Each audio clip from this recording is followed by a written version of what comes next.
Glória a Deus. Queridos, eu os cumprimento com a paz do Senhor. Que alegria podermos estar reunidos na presença de Deus, adorando e bendizendo o seu santo nome. Glória a Deus. Eu quero convidar os irmãos a abrirem comigo as suas Bíblias, o livro do Apocalipse, capítulo de número 5.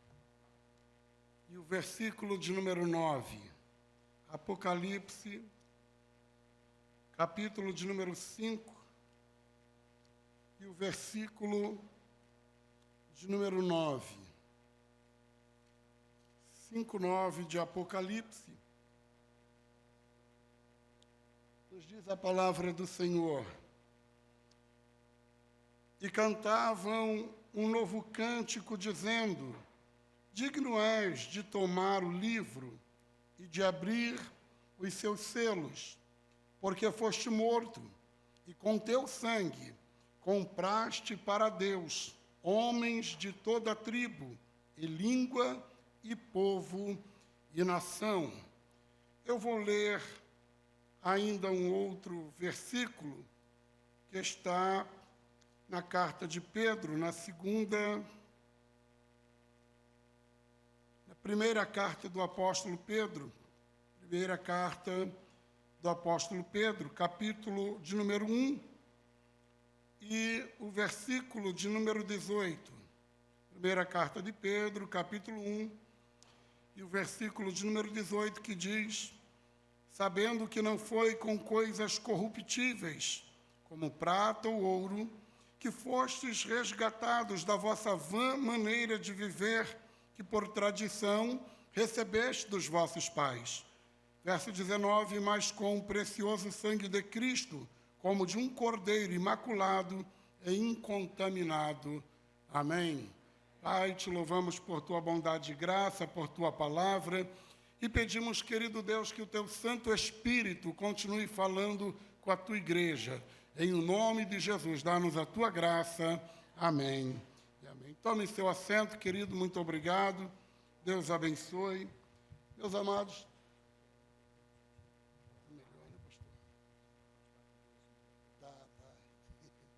Glória a Deus.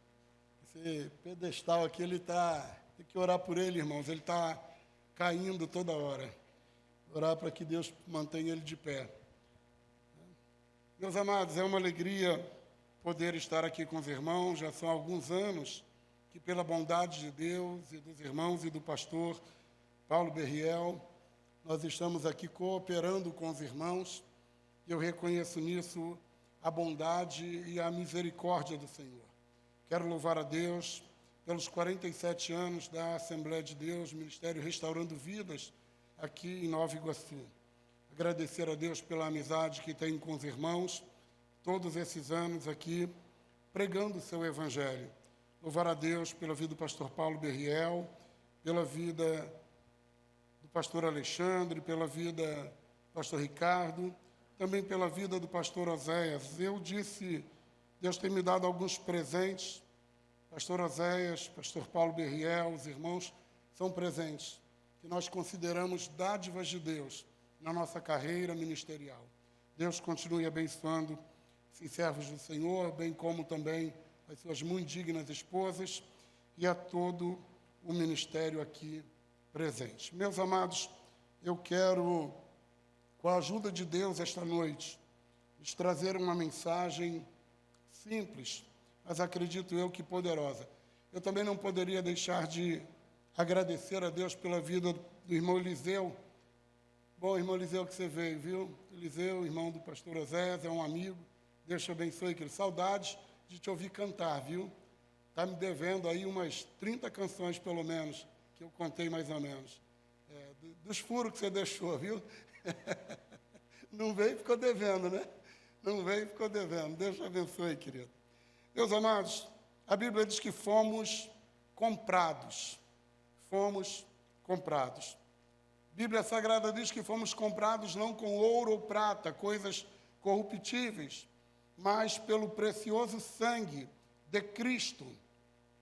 A Bíblia Sagrada diz que Ele nos comprou e nos resgatou da nossa vã maneira de viver, que por tradição recebemos dos nossos pais, diz a Bíblia. Vivíamos religiosidades que não, na verdade, nos aproximavam de Deus. Éramos escravos e a Bíblia diz que fomos comprados. O estado em que estávamos como quando fomos comprados era literalmente o estado de escravizados. Estávamos presos no pecado e a Bíblia diz que o Senhor nos comprou. Imagina que ele desceu uma grande feira de escravos e nos comprou. Mas esta feira era o mundo. Todo mundo estava escravizado. Todo ser estava escravizado. E Cristo desceu e nos resgatou e nos comprou com o seu precioso sangue. Qual era o estado quando fomos comprados? Colossenses 1, 21 ao 22, Paulo diz que nós éramos inimigos de Deus. Agora imagina você comprar alguém que é seu inimigo. Você ser comprado por alguém que você se declara inimigo. E Paulo diz que éramos amigos do mundo, inimigos de Deus. E mesmo sendo inimigos de Deus, se declarando inimigos de Deus, ele nos comprou, pastor Alexandre, com seu precioso sangue. Ele nos resgatou, mesmo nós sendo injustos. O justo morreu por nós. Éramos inimigos de Deus. Colossenses 2,13, a Bíblia diz que nós estávamos mortos em pecados e delitos. Imagina você comprar alguém que já está morto. Qual é a função de um morto? Qual é o que se esperar de uma pessoa que está morta, não é? E Cristo nos comprou, estávamos mortos, e mesmo assim ele disse, eu quero comprar. Imagina alguém dizendo, mas está morto, não produz, não faz mais nada, está morto. E ele disse, eu vou comprar. E ele nos comprou, mesmo estando mortos em pecados e delitos.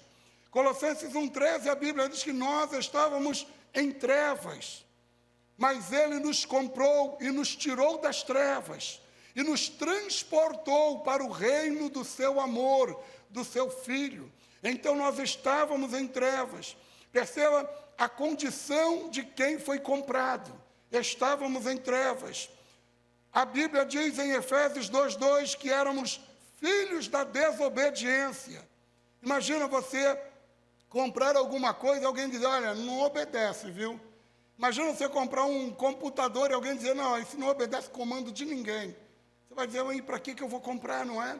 Éramos filhos da desobediência, mas ele nos resgatou e nos comprou com todos esses defeitos que tínhamos. Ele não me comprou porque eu era bom, porque eu estava em alta. Ele não me comprou porque eu era o melhor. Não, ele me comprou mesmo eu estando em todo esse estado, morto, em trevas, sendo inimigo, desobediente. Mesmo assim ele me quis. Mesmo assim ele olhou com um olhar de amor para mim. Mesmo eu dizendo, eu não te quero, ele disse, mas eu te quero. Ele nos resgatou do estado em que estávamos miseráveis. Sabe, toda vez que eu penso em compra, em resgate, eu lembro de coisas como comida, eu lembro de coisas como feira, eu lembro de coisas como carro, acredite. Se fôssemos nos comparar a um carro, no estado do velho homem, quem você seria? Que carro você seria? Talvez você diga, pastor, eu seria uma Lamborghini, duvido. No estado anterior? Irmão, no estado anterior, se fosse me comparar, por exemplo, a um carro, eu diria que eu era um Fusquinha, meia. Mas ruim, irmão, ruim. Podre para tudo que é lado. O Fusquinha na beira da praia, pronto, para melhorar. Marizia comendo tudo. Motor, tem não. Banco, meu irmão, também não tem mais. Tem nada.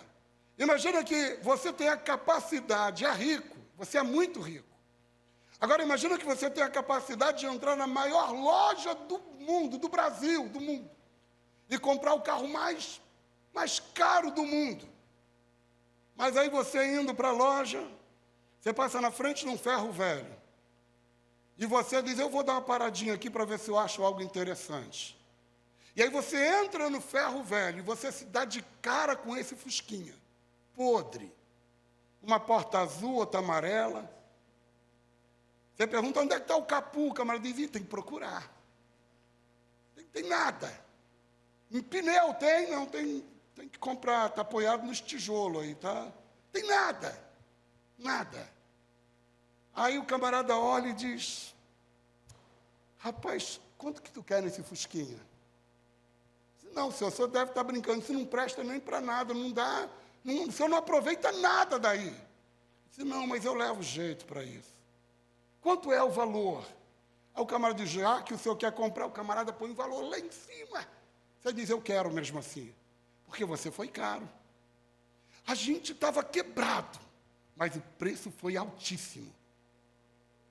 A gente estava moído, mas o preço foi altíssimo. Ele compra, leva para casa e restaura. E quando ele restaura, irmão, e restaurar, eu já tive a alegria de restaurar um Maverick junto com meu filho. Irmão, restaurar, você vê cada peça chegando no lugar, trocando, mudando, tirando podre, é fantástico. Quando a gente terminou de restaurar um Maverick, meu sonho era ver o motor, irmão. Era um 6 cilindros, mas meu sonho era ver aquele motor virar. Aí eu disse para o rapaz, vamos ligar logo esse motor. Ele disse, não, calma, pastor, esse carro está parado desde 70, eu acho. Isso aí não anda faz muito tempo. Antes de ligar, a gente tem que ver como é que está o motor. Aí viu, reparou, trocou peça, mexeu. Eu disse, está pronto? Ele disse, pastor, agora a gente tem que pôr o óleo. Aí joga o óleo. O óleo desce, lubrifica tudo. Ele diz, agora liga, pastor. Irmão, que alegria quando eu vi aquele carro que estava praticamente morto funcionando. Pastor, o que isso tem a ver com a nossa história? Essa é a nossa história. O mundo olhava e dizia, isso não presta, não serve, está desenganado, isso nunca mais dá fruto, nunca mais anda, isso não vai para lugar nenhum. Aí Cristo olhou da eternidade para mim e para você e disse, mas eu vou tomar, eu vou pagar preço, eu vou pagar caro, mas eu vou trazer para mim, eu vou restaurar. E Ele nos comprou. Nós estamos aqui porque fomos restaurados pelo maior de todos os restauradores do universo. Não éramos nada para muita gente.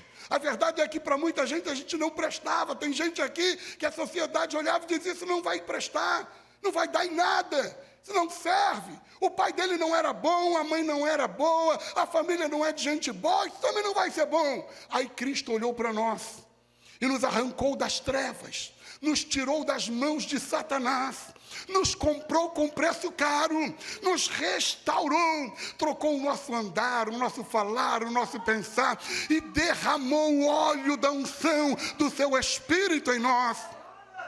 Nós não estamos aqui por acaso, fomos comprados e comprados por bom preço, caríssimos, fomos comprados. Cristo nos comprou, nos resgatou da nossa vã maneira de viver. E quando a gente compra alguma coisa, quando a gente compra, seja o que for, a gente geralmente modifica alguma coisa. Por exemplo, o seu celular deve ter uma capa nele, não é? E se é mulher, a capa deve ser rosa e deve ter florzinha nela. Por quê? Qualquer pessoa que pegar o celular vai dizer, é de uma mulher, não é? Olha as características do celular. O carro é assim, a casa é assim. Tudo que a gente põe acaba se parecendo, tudo que a gente compra acaba se parecendo com a gente. Alguém olha e diz, essa casa é a tua cara. Não é? Não, esse carro, você já viu um carro de um boyzinho, um carro de um jovenzinho? Irmão, um dia desse um camarada disse que ia na minha casa, um rapaz novo. Quando ele chegou, eu estava na cozinha, quando ele chegou, eu disse para minha esposa, o menino chegou. O escapamento não tinha criatura. Ele arrancou o escapamento, colocou um trem lá que disse que era esportivo. Eu disse, sangue de Jesus tem poder, meu filho, como é que tu anda com essa... Ele disse, não, pastor, eu sou jovem. É a cara dele. Nós fomos comprados por Cristo. E Ele colocou em nós, Ele pôs em nós as suas características. É por isso que o povo de Deus é um povo diferente, porque temos as características dele. Fomos comprados por ele. E a Bíblia diz em 1 Coríntios 2,16 que nós temos a mente de Cristo. Olha que privilégio ter a mente de Cristo. Ou seja, os meus pensamentos não são mais os pensamentos do passado, de ódio, de raiva, pensamentos de matar, de fazer coisa errada. Não, por quê? Temos a mente de Cristo. Agora o nosso pensamento é de vida, é de perdoar. Nosso pensamento agora é de abençoar. Nosso pensamento agora é um pensamento do céu, não é mais um pensamento da terra. Porque temos as características de Cristo. A mente que temos é uma mente saudável, uma mente que perdoa, uma mente que tenta entender, olha com outra visão. Não é mais aquela mente rebelde, cheia de vontade, não é mais aquele Pedro que tenta tirar a orelha dos outros. Não. Um dia Jesus disse a Pedro, quando tu te converteres, Pedro não era convertido, mas quando Pedro se converteu e passou a ter a mente de Cristo, é um Pedro diferenciado, irmão.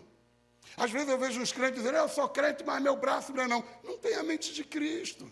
Ainda não foi regenerado, ainda está na funilaria de Jeová. Deus ainda está trabalhando. Porque um crente, quando é comprado, Deus vai colocando nele as suas características. Alguém olha e diz, se era tão rebelde, mas eu não sou mais. Se era tão assim, mas eu não sou mais. Você pensava assim, mas eu não penso mais. Por quê? Porque Cristo, ele transforma a vida da gente. Cristo, ele muda o jeito de pensar. A gente hoje pensa muito, ora, por quê? Porque a mente foi transformada. Não temos mais aquela mente que pensava bobagem, não é? A mente é diferente, temos a mente de Cristo. Características, nosso falar se parece com o de Cristo. Mateus 26, 72, a Bíblia diz que Pedro até tentou, irmão. Pedro se esforçou. Um frio, Pedro foi se esquentar na fogueira. Alguém olhou e disse, tu também é um deles. Pedro disse, eu imagino Pedro, pastor, falando assim, ô irmão, a paz do Senhor, não sou não. Como não é? Tu está dando a paz do Senhor, ô varoa. Senão, tu é um deles. Aí Pedro foge, encontra outro diz, tu também é um deles. Ele diz, não, está repreendido em nome de Jesus.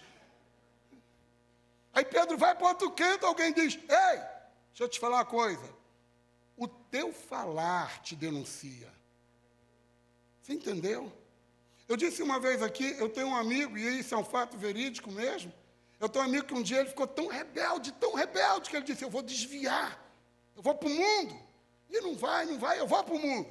E naquela época, 1900 e bolinha, não é igual hoje.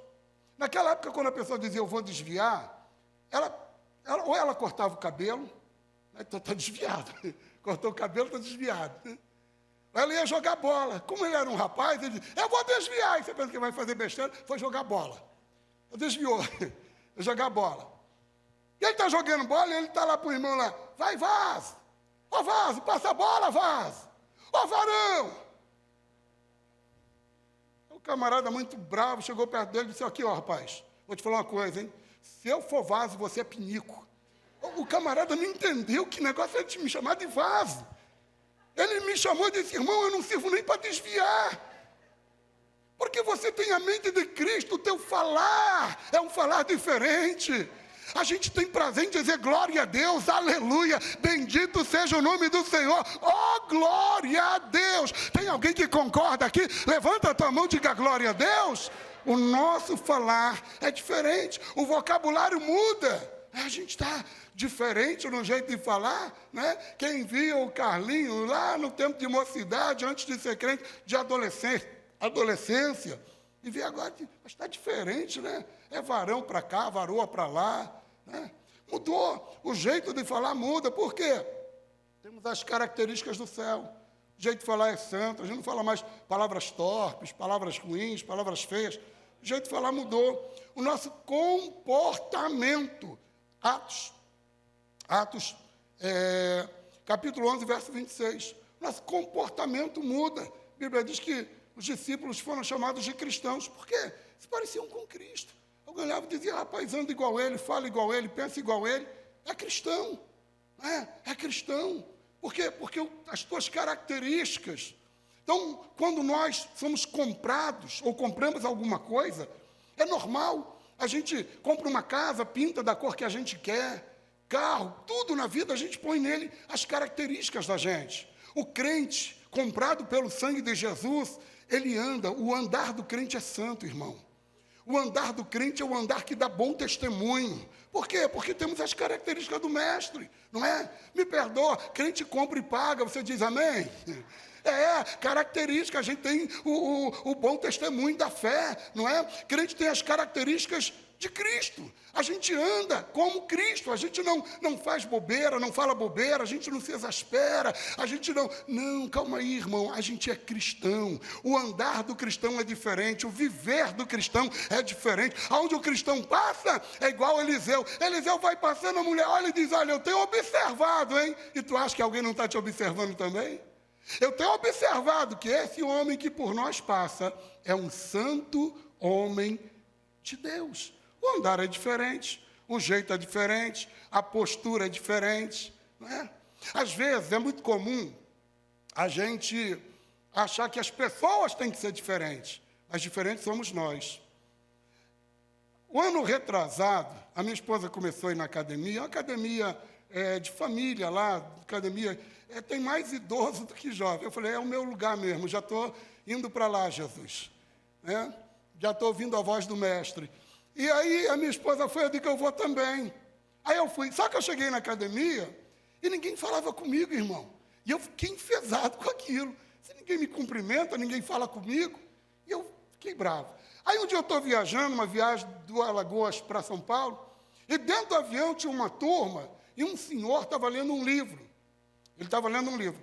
Eu não li o livro, eu só li a capa do livro. E na capa do livro estava escrito assim, a arte de fazer amigos. Olha, irmão, se eu tivesse lido aquele livro, eu tinha ficado bom. Porque eu li a capa do livro. E eu disse, então amigo é uma coisa que a gente faz. Então eu tenho que fazer amigos. Cheguei na academia porque eu esperava que todo mundo me cumprimentasse. Mas eles estavam esperando a mesma coisa de mim. Eu cheguei na academia diferente. E aí, bom dia, como é que tá? E aí, meu irmão, tudo bem? Tranquilo? E aí, Deus te abençoe. Virei, a minha esposa disse, nego, você está famoso na academia? A gente tem que começar, tem uma mentalidade diferente, um comportamento diferente. Não é aquele olhar que todo mundo não presta, todo mundo é ruim, não. Você tem um olhar diferente, um andar diferente, um pensar diferente. Por quê? Você foi comprado por Cristo e é uma nova criatura em Cristo. Esse é o poder do Evangelho transformador. Ele te compra e te transforma por completo. Você pode dizer glória a Deus, porque você foi transformado pelo poder de Cristo. Agora, o que nós compramos, tudo que nós compramos, a gente também passa a ter zelo. Eu quero que você seja boca de Deus para alguém que está ao teu lado e diga assim, fica tranquilo. Ele te comprou e não vai te jogar fora, não. Jesus disse, aqueles que o Pai me deu, de forma alguma eu lançarei, não lança de jeito nenhum. Pelo contrário, tudo que a gente compra, a gente passa a ter zelo, cuidado, não é? Tudo que você compra, você tem um zelo, um cuidado. Às vezes eu fico vendo, quando a gente andava de carona, que não tinha carro, quando eu entrar no carro de alguém, a primeira coisa que a pessoa fazia é olhar para o meu pé. O camarada levou o carro um dia inteiro, aí você vai entrar no carro dele com o pé sujo, e tinha uns que falam, irmão, dá uma batidinha no pé aí. Eu já comecei a sapatear antes de entrar no carro. Eita, glória! Para não sujar o zelo. E tu acha que Deus não vai ter zelo com você? Irmãos, nós fomos comprados por Ele. Somos amados de Deus. E a Bíblia Sagrada diz que por ser de Deus, o maligno não nos toca. Por quê? Porque você tem dono. Ou você acha que Deus te comprou e te deixou à mercê do diabo? Não. Quem é comprado por Deus, eu vou ser profeta, macumba não pega, feitiçaria não pega, inveja não pega, olho grande, olho gordo não pega. Por quê? Você foi comprado por um bom preço e o teu dono tem ciúmes de você. Zela por você. Aleluia, isto é verdade. Às vezes a gente fica preocupado, meu Deus, como é que vai ser? Eu digo para minha esposa, pensa num homem sossegado na vida. E não é porque eu sou relaxado, Eu faço a minha parte, o que eu não posso fazer, Deus vai fazer. Irmão, eu vivo da fé. Se Deus não cuidar, não é verdade? Se Deus não cuidar de você, quem é que vai cuidar? Que Deus é esse que não tem capacidade de cuidar de você? Eu já disse aqui, mas talvez você nunca tenha escutado. Um dia minha esposa lá em Curitiba, no 2010, olhou triste para mim e disse, já contei isso várias vezes, o testemunho aqui. Ela disse, nego, a gente não tem um pedacinho de terra para morar. Eu digo, como assim, criatura? Olha a casa que a gente está. Ela é alugada. Eu digo, é alugada, mas eu estou pagando. Estou pagando, é minha. Ela disse, não, mas eu queria uma coisa minha, nego. Um pedacinho de terra que tivesse no meu nome. Eu disse, quando tu morrer, eu prometo que eu lhe dou. Ainda põe teu nome assim, ó. Põe um destaque, aqui jaz, senhora Rosana. Não é muita terra, porque o tamanho da criatura é pequeno, né? 1,5 por 1 dá para se virar lá dentro. Se ressuscitar, faz cambalhota. Ela disse, nego, tu não leva nada a sério. Eu estou falando que eu queria um pedacinho de terra, uma casa. Eu digo, Deus vai dar. Irmãos, Deus deu a casa. Deus deu o ano seguinte. A ele mesmo. E eu vou lhe dizer uma coisa, irmã. Deus usou a irmã dela para dar essa casa para a gente. A irmã da minha esposa é mais fácil abrir o mar vermelho do que a mão dela, irmão. Eu vi um milagre maior do que o de Moisés. Deus abriu a mão da minha cunhada, pastor. Aquela mulher dá tchau assim. Ela disse, olha, eu senti de Deus de lhe abençoar. E nos abençoou. E hoje nós temos uma casa. É o zelo de Deus. O Senhor disse, por que vocês estão tão preocupados? Olhem para as aves dos céus. Ela não semeia, eles não colhem. Eles não trabalham. Mas o Pai cuida delas. Vocês não valem muito mais que um passarinho. Deus cuida de vocês. A Bíblia diz que Ele sabe o que você precisa. Ele te comprou. Tu acha que Deus te comprou? O próprio Moisés, quando está lá diante do povo, que Deus disse que o povo tinha se rebelado, aí ia matar todo mundo. Moisés orou e disse, Senhor, se o Senhor deixar esse povo aí abandonado, o que vão dizer do Senhor? O Senhor tirou esse povo do Egito para matar no deserto. E Deus não permitiu. Irmãos, existe um zelo de Deus sobre a tua vida. E eu vou ser profeta de Deus, cada vitória tua glorifica o nome do Senhor. Cada vitória tua glorifica o Deus dos céus. Porque Deus cuida de você, é o cuidado de Deus, é o cuidado paterno de Deus, dizendo, fica tranquilo, não andeis ansiosos por coisa alguma. Existe um Deus nos céus que tem prazer em te abençoar. Tem alguém que recebe essa palavra? Tem prazer em te abençoar. Aleluia. Não toca, não pega. Somos protegidos por Deus. Deixa eu lhe dizer que quando Jezabel ficou perturbada com Elias e disse para Elias, primeiro livro dos reis, que ia matar Elias. Ia matar. E olha, interessante que a palavra de Jezabel é, ainda hoje, ela deu data para matar, ainda hoje, Elias morrerá. Aí Elias corre, para no meio do deserto, Deus alimenta o profeta, veja o cuidado de Deus. Irmão, Deus mandou um garçom anjo, ou um anjo garçom. Imagina, um anjo chegou com a bandeja, ele disse, levanta e come. Ele levantou, comeu, dormiu de novo. O anjo cutucou, ele levantou, comeu. Quando ele foi deitar, o anjo disse, agora levanta e anda. Muito longa é a tua jornada. A Bíblia diz que ele caminha 40 dias e 40 noites. Chega numa caverna, Deus diz para ele, sai para fora. Elias está exposto, irmão. Tá na Bíblia. A Bíblia diz que Deus olhou para Elias e disse, sai para fora da caverna, fica à entrada. Na entrada da caverna, vento, fogo e terremoto. Disse isso há muitos anos aqui, um vento que, a Bíblia diz, pastor Paulo, que o vento era tão forte, que ele rachou a pedra. Ô pastor, que vento é esse? Não é? Não é, pastor Oséias? Irmão, um vento que faz uma rocha abrir no meio. Que vento é esse, irmão? Se passar aqui no Rio de Janeiro, nem o Cristo Redentor fica de pé, irmão. Um vento que racha uma pedra. Aí a Bíblia diz assim, mas Deus não estava no vento. Um fogo que consome tudo. Deus não está no fogo. A Bíblia diz que um terremoto passa. Deus não está no terremoto. A Bíblia diz que depois disto vem uma suave voz, uma brisa leve, E o Senhor dizendo, Elias, que fazes aqui? Não, irmão, não está no vento, não está no fogo, não está no terremoto. Qual é a finalidade? Porque Deus manifesta esse poder todo, esse fenômeno da natureza tremendo. O que Deus queria? Qual era o problema de Elias? Morrer pelas mãos de Jezabel. O vento que racha uma pedra tem poder de matar um homem, sim ou não? Matou Elias? Um fogo que consome tudo tem poder de matar um homem queimado, sim ou não? Matou Elias? Um terremoto que fende a terra tem poder de matar um homem?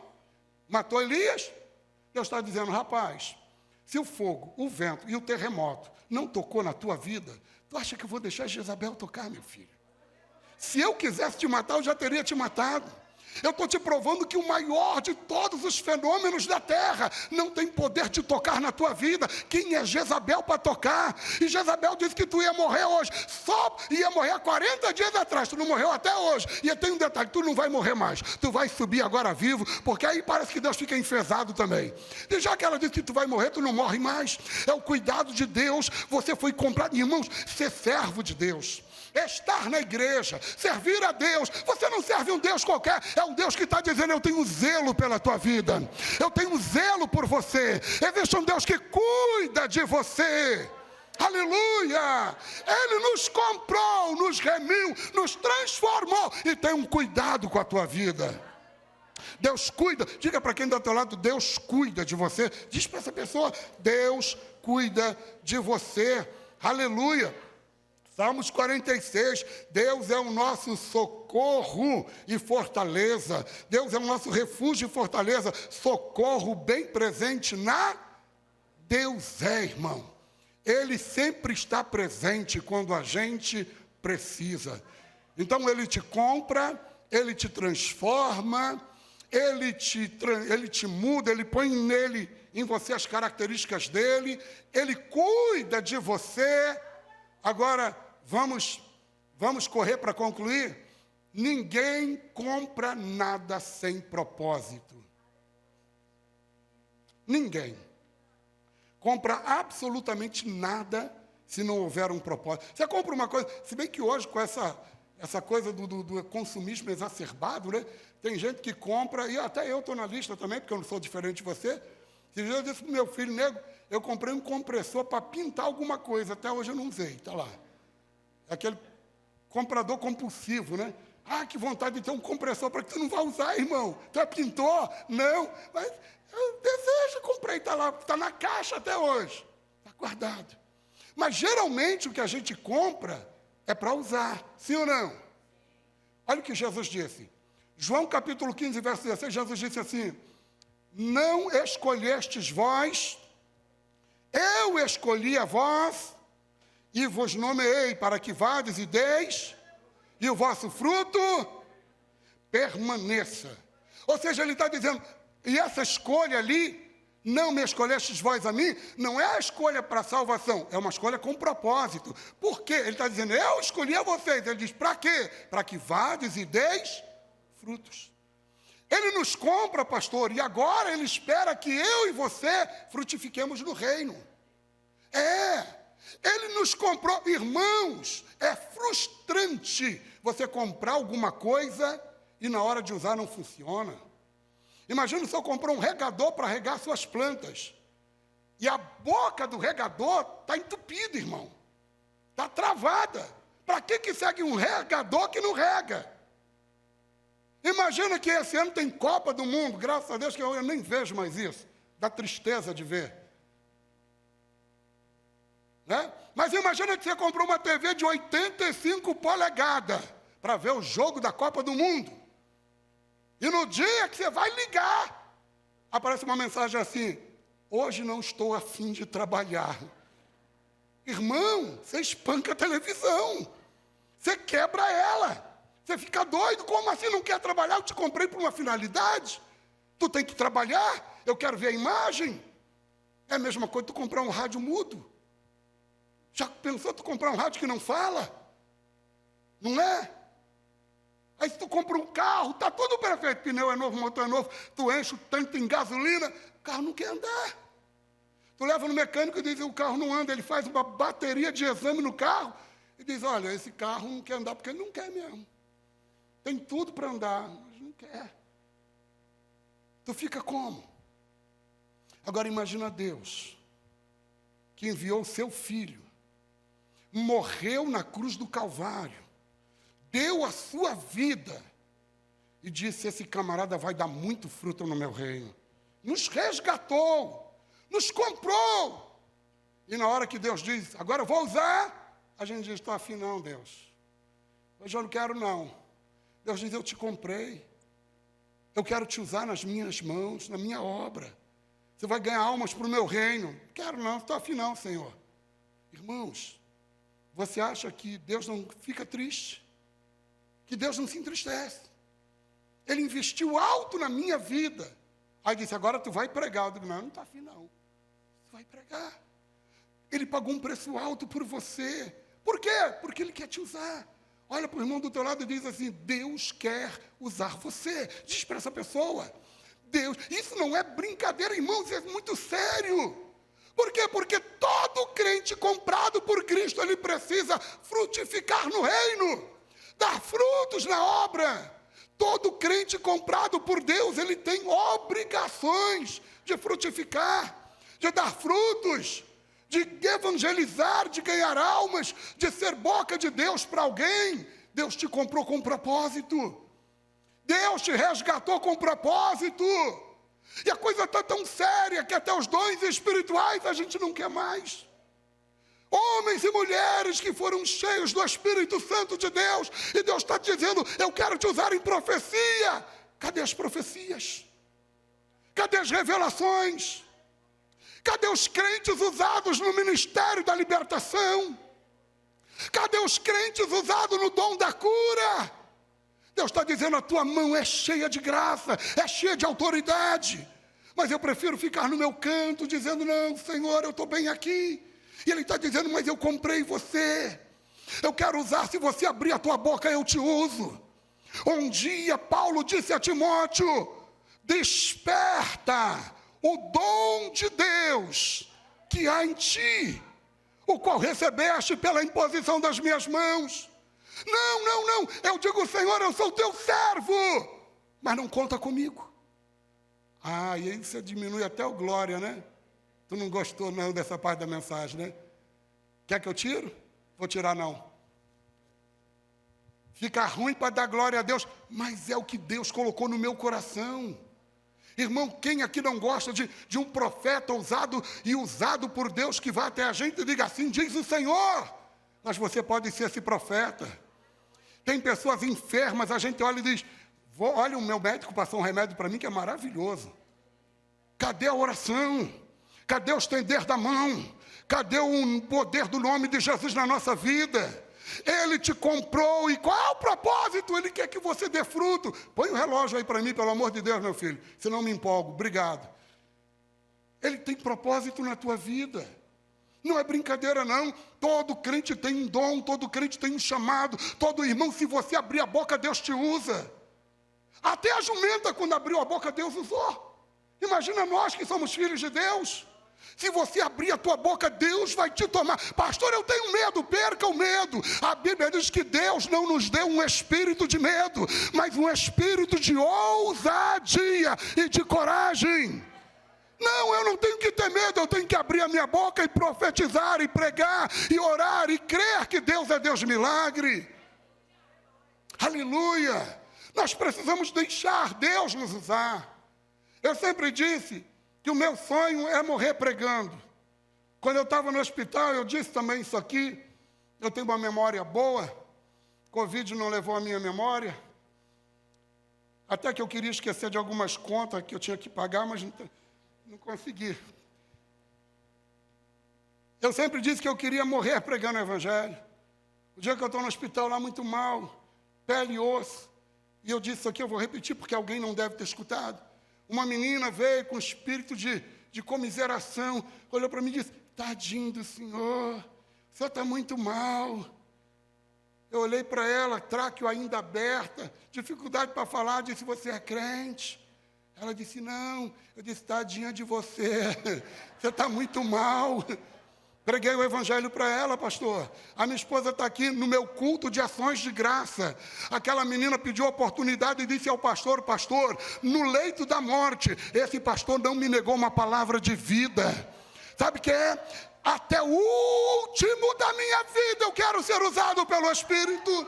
Até o último instante eu estou dizendo, me usa, Senhor, para arrebatar alguém que está perecendo no inferno e trazer para o reino da tua luz. Até o último. Judas diz que é para nós aborrecermos a roupa manchada de sangue. Nós até o último temos que tirar quem está caindo lá e trazer para cá. Esse é o trabalho da igreja. Jesus te comprou e está dizendo, eu quero te encher da minha glória, te encher do meu Espírito para te usar nas minhas mãos.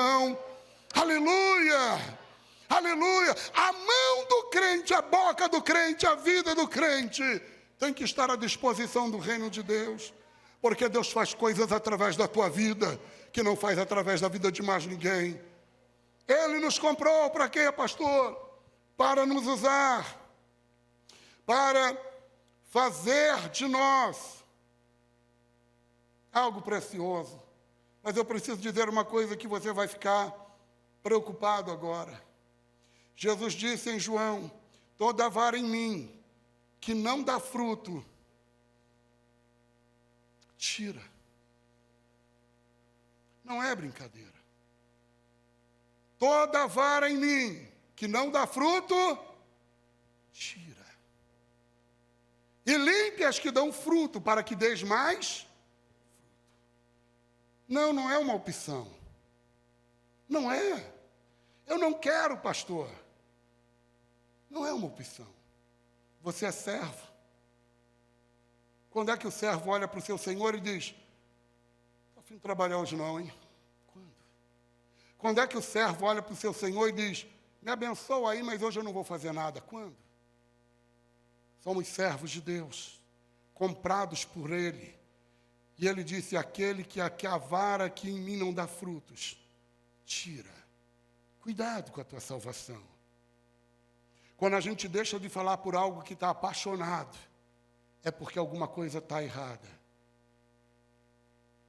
Se você parou de falar de Jesus, de crer em Jesus, alguma coisa está errada. Às vezes eu vejo, pastor José, as pessoas que se ofendem com o homem e viram as costas para Deus. O que Deus tem a ver com o meu erro? Com o seu erro? Se existe uma pessoa que nunca vai te maltratar, essa pessoa se chama Deus. E eu vou me gastar para Ele. E vou me deixar gastar para Ele. Jesus não me levou no Covid, 2 meses em coma, por um propósito. Ele ainda quer me usar. Agora eu vou dizer, não, já que Ele não me levou, vou aproveitar a minha vida agora e vou passear com a minha família. Eu até posso passear, mas o reino de Deus tem prioridade, pastor Alexandre. O reino de Deus continua tendo prioridade na minha vida. Aonde eu estiver, eu vou ser um instrumento de Deus nessa terra. Ele te comprou por um propósito. Deus quer usar você. E para eu finalizar e fechar a minha mensagem, Ele nos compra, transforma, põe em nós as suas características, cuida de nós, quer nos usar. E tem um último detalhe. Tudo que a gente compra nessa vida, mas tudo, é para levar para casa. Ninguém compra nada para deixar na loja. Tudo que você compra, você quer levar para... Jesus disse que onde Ele estiver, Ele disse, eu quero que vós estejais também. Olha o que a Bíblia Sagrada diz. Temos um penhor, Ele deixou o seu Espírito. O penhor da nossa herança para a redenção da possessão de Deus, para o louvor da sua glória. Sabe quando você compra alguma coisa e a pessoa diz, mas se eu comprou mesmo, comprei, vou deixar um penhor aqui para garantir a compra. Aí você deixa um penhor, é promessa de que vai voltar para buscar. Penhorou alguma coisa, você vai voltar para buscar. Nós temos o seu penhor, o seu Espírito, que garante que Ele vai voltar para buscar a sua igreja. Jesus não nos comprou para nos deixar aqui. Essa irmão pode estar do jeito que tiver, mas a igreja vai ser arrebatada. Jesus vai buscar o seu povo. E a maior prova disso, para mim, não é nem as guerras lá fora. Nós estamos às portas de uma terceira guerra mundial, e tem gente que não acorda. Passamos por uma pandemia, tem gente que não acorda.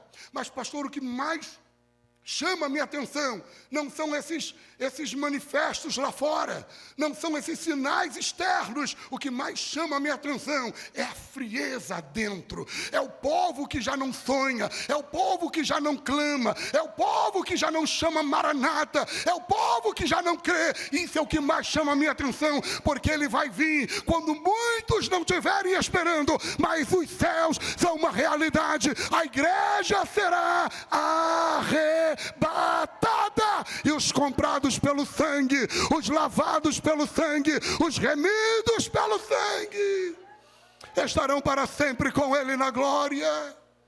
Aleluia! Nós fomos comprados, e Ele vai nos levar para a sua casa. Jesus disse: virei outra vez e vos levarei para mim mesmo, para que onde estiver estejais vós também. João 14:3. Hebreus 10:37, porque um pouquinho de tempo, embora alguém diga que isso aqui não fala do arrebatamento da igreja, para mim fala, porque um pouquinho de tempo, e o que há de vir, virá, e não tardará. Irmão, pastor, eu não creio. A tua incredulidade, a minha incredulidade não impede a trombeta tocar. Não é porque alguém não crê que Ele vai deixar de voltar. E Jesus disse lá no livro de Apocalipse: aquele que testifica estas coisas diz: certamente cedo venho. Amém? Ora vem, Senhor Jesus. Sabe, queridos, um dia alguém vai bater as portas dessa igreja aflito. Um dia o mundo vai ficar pasmo e angustiado, gritando: cadê aquele povo? Cadê aquele povo barulhento? Cadê aquele povo que cantava? Aquele povo que louvava? Onde estão? E alguém vai dizer: eles não estão mais aqui. É tarde. O Senhor voltou e a sua igreja foi arrebatada. E a Bíblia diz: e quem tem esta esperança, santifique-se a si mesmo, como Ele mesmo é santo. O Senhor está voltando. Pastor, e o que eu preciso? Eu preciso do seu Espírito e estar em comunhão com o céu, porque a hora que a trombeta tocar, nós estaremos para sempre com Ele na glória. Oh, querido, levante a tua mão, abre a tua boca e diga glória a Deus. Estaremos para sempre. Aleluia! O Senhor irá buscar o seu povo. A sua igreja será arrebatada, porque Ele não te comprou para te deixar aqui. Nós estaremos para sempre com o Senhor na glória. Eu tenho essa esperança. Uma das coisas lindas, pastor, no meu coma, e Deus sabe que eu desejei ir. Um dia eu tive muitas alucinações no meu coma. E é claro que isso não é regra de fé para ninguém, é uma experiência minha. Mas no meu coma, nos 2 meses que passei em coma, em tantas alucinações que tive, também tive algumas revelações. E um dia, eu acordei num lugar, eu não sei descrever o lugar, assim como Pedro também não soube.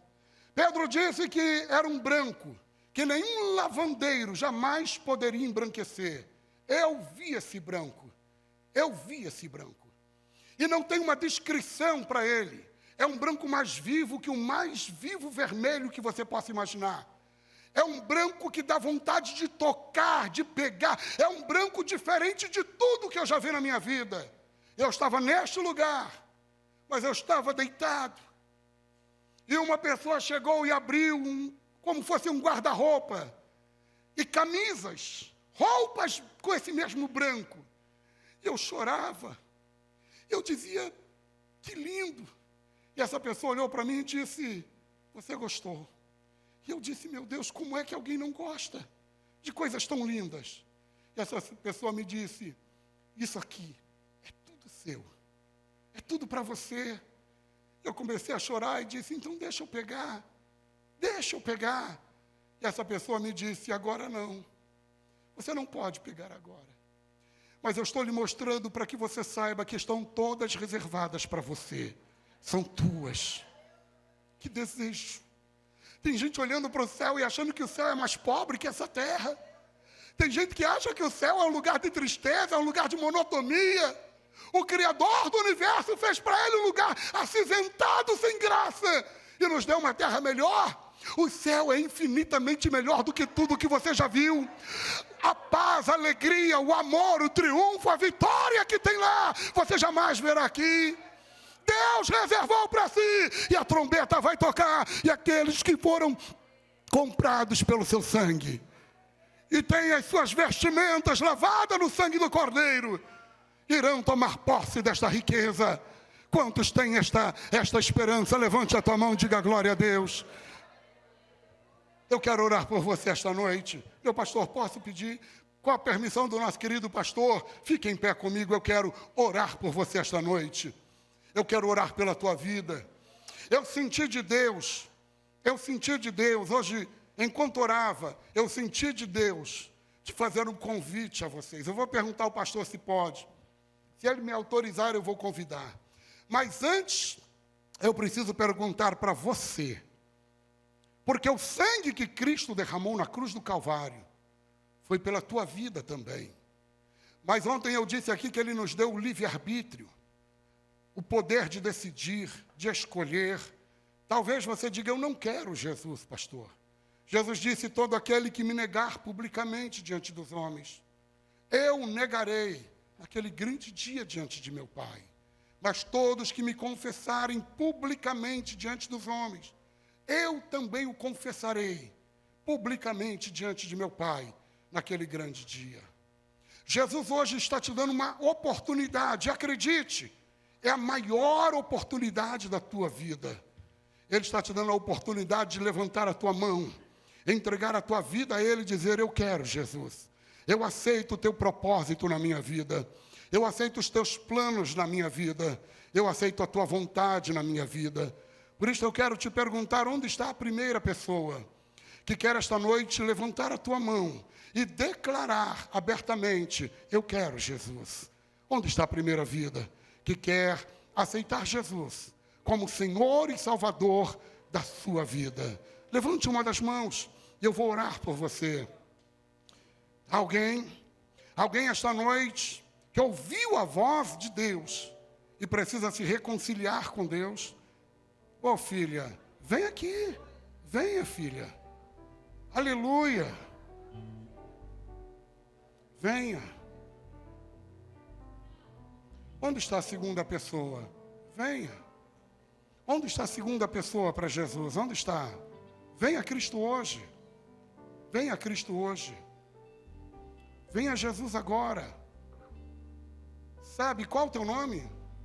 Isabela, Sabrina. Sabe, Sabrina, parece uma coisa tão simples. Um levantar de mão. Mas quando você levanta a tua mão ao céu, a Deus, você não tem ideia no mundo espiritual das coisas que estão acontecendo. É como a pregação da cruz, que parece loucura para muitos. Mas para quem é salvo, é o poder de Deus. Alguém olha para uma cruz e diz, como pode ter poder naquilo? Mas a Bíblia garante. Todos nós que estamos aqui fomos transformados por esse poder. Quando você levanta a tua mão, cadeias estão caindo. O Senhor está entrando com providências na tua vida.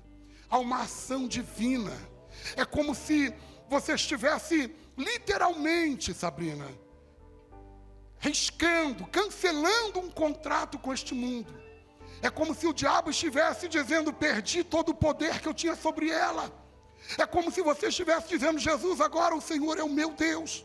O Senhor governa a minha vida. E é exatamente isto que está acontecendo. Existe um Deus.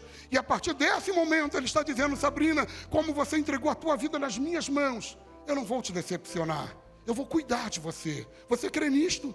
É isto que está acontecendo. Onde está a segunda vida para Jesus? Onde está a segunda pessoa que quer entregar a tua vida a Cristo hoje? Vem, tenha coragem de vir. Jesus, Ele quer mudar a história da tua vida. Onde está a segunda pessoa para Jesus? Tem mais alguém? Há mais alguém para Jesus esta noite? Não há? Levante a tua mão para cá então. Vamos orar. Posso orar, pastor, pela Sabrina? Levante a tua mão para cá. Pai, eu quero orar pela vida da Sabrina. E eu quero impor sobre ela, Senhor, a minha mão. E pedir que a partir de agora o teu Santo Espírito, Deus, traga ao coração dela a verdadeira paz, a verdadeira alegria, a verdadeira, Senhor Deus, graça, Pai. Senhor Deus, e a tua graça é soberana. Senhor, fortifica a Sabrina na fé. Visita o lar dela, os projetos, os sonhos. Meu Deus, que o teu Espírito Santo preencha todos os vazios da alma da Sabrina. Que o teu amor constranja ela. Que ela se sinta abraçada pelo Senhor, abraçada pelo teu Santo Espírito. Cuida dela, Jesus. Abençoe a casa dela, a vida dela. Pai eterno, toma os projetos dela na tua mão. Ajuda ela, Senhor. Perdoa as suas fraquezas, as suas falhas, seus pecados. Pai, eu entrego a Sabrina em tuas mãos. Em nome de Jesus. Amém. Deus te abençoe, Sabrina. Meu pastor, eu senti de Deus, eu sei que a hora está um pouquinho avançada, mas eu senti de Deus de convidar à frente essa noite as pessoas que precisam de uma intervenção de Deus na sua vida, seja para uma cura, seja para um despertamento espiritual, seja para o que for. Posso, pastor? Queridos, com a permissão do pastor Paulo, você que precisa de um milagre, não importa a área, sai do teu lugar e vem aqui para frente. Eu vou pedir aos pastores que me ajudem a orar por você. Você que precisa de um renovo espiritual, de um despertamento espiritual. Você que precisa de, como disse Davi, da alegria da salvação. Vem também. Não importa qual seja o problema, qual seja o propósito. Venha, porque eu quero orar por você aqui. Eu quero orar pela tua vida. Eu quero ministrar uma palavra de oração sobre você. E crer que o Deus dos céus vai agir. Aleluia. Aleluia. Eu vou orar para que Deus desperte você para orar também. Aleluia. Aleluia. Eu vou orar para que o Espírito de Deus te incomode. Se você acordar essa noite no meio da madrugada, escuta, não é para ir no banheiro, não é para beber água, é para orar. E é tão certo isto, que se você não orar, você não vai conseguir dormir depois. Vai ver o dia amanhecer e não dorme. É Deus te chamando à oração. É Deus dizendo, eu tenho coisas novas com a tua vida. Eu tenho projetos novos com você. Ore, comece a falar com Deus. Você é crente, comece a falar com Deus. Diga para Ele qual é a tua necessidade. Diga para Ele o que você precisa agora.